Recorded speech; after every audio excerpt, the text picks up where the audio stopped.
Like and subscribe and click the bell icon to get new video updates. Hall of Fame. Winmar gets a Guernsey at last by Greg Baum, June 14, 2022, 10:22 p.m. Save login, register or subscribe to save articles for later. Share normal text size, larger text size, very large text size. Nicky Winmar at the Australian Football Hall of Fame dinner. Credit, Getty Images. There is a bittersweet aspect to the way new Australian Football Hall of Fame inductee Nicky Winmar has been fixed in the consciousness of footy and of Australia by a single image. You'll know it. Anyone with the merest passing interest in footy or race relations in this country in the past 30 years must. It never fades. Having endured vile day-long racist abuse from the crowd at Victoria Park while spurring his Saints to a rare win over Collingwood there in 1993, a defiant Winmar pulled up his jumper and pointed proudly at his bared black skin. Nicky Winmar, right, unveils his statue in Perth. Credit, Marta Pascual. Journola photographer Wayne Ludby's famous snap ran on the front page of the next day's Sunday Age and since has been reproduced as a painting, a mural and a statue, and celebrated in an Archie Roach song. The jumper has become a museum artifact. Nicky Winmar flies. Credit, Joame. You've changed my life, Winmar said to Ludby decades later, but you have to realize I relived that moment over and over. So many other images from his 17-year senior career could have defined Winmar. It could have been of him clambering up the back of a pack to take another brilliant mark, including one in 1992 that became Mark of the Year.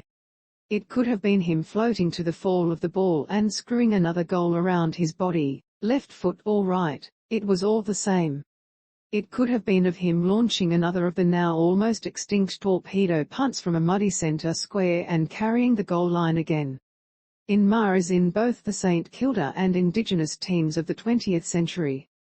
At his best, he was a sublime footballer, light, balanced and skillful, the acme of what was then a recognisably West Australian style.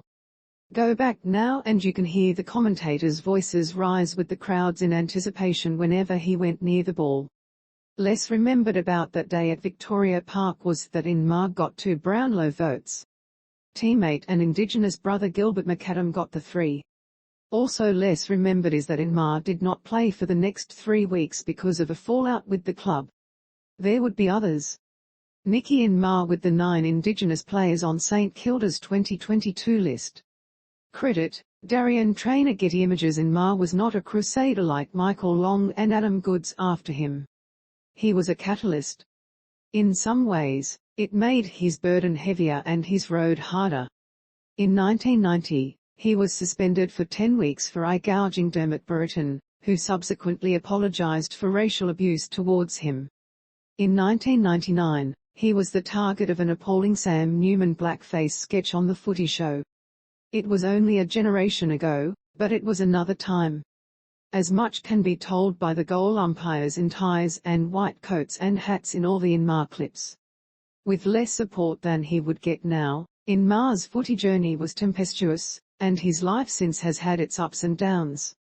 Evergreen, Brent Harvey. Credit, John Donegan. This might explain why it has taken more than 20 years for him to achieve Hall of Fame honours. Now, though, it's official, Winmar took his marks and he made his mark. No history of Australian rules footy could be written without him. Other, less complex images spring to mind of this year's other inductees. There's Brent Boomer Harvey flitting and bouncing around the North Melbourne Packs for 21 years. As the VFL-AFL Games record holder, he demanded a seat at the table.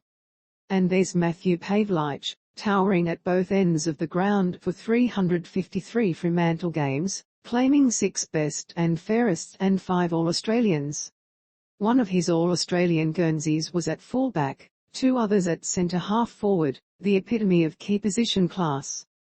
Harvey and Pavlich both have been welcomed into through the Hall of Fame portals at the first allowable opportunity, 5 years after retirement.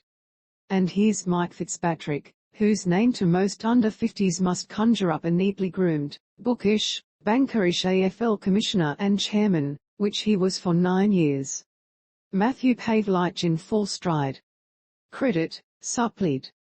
But before that, he played for Subiaco and was a triple premiership ruckman and captain for Carlton, and it might have been more if he had not taken a near 2-year sabbatical to complete a Rhodes Scholarship. See bookish, above. He also played interstate footy for both WA and Victoria, captaining the latter. A commission chairman will never satisfy all, nor will a Carlton ruckman, but Fitzpatrick's CV now adds up to a Hall of Fame plinth. It only took him 40 years. Pausing to note that it is the Australian Football Hall of Fame, not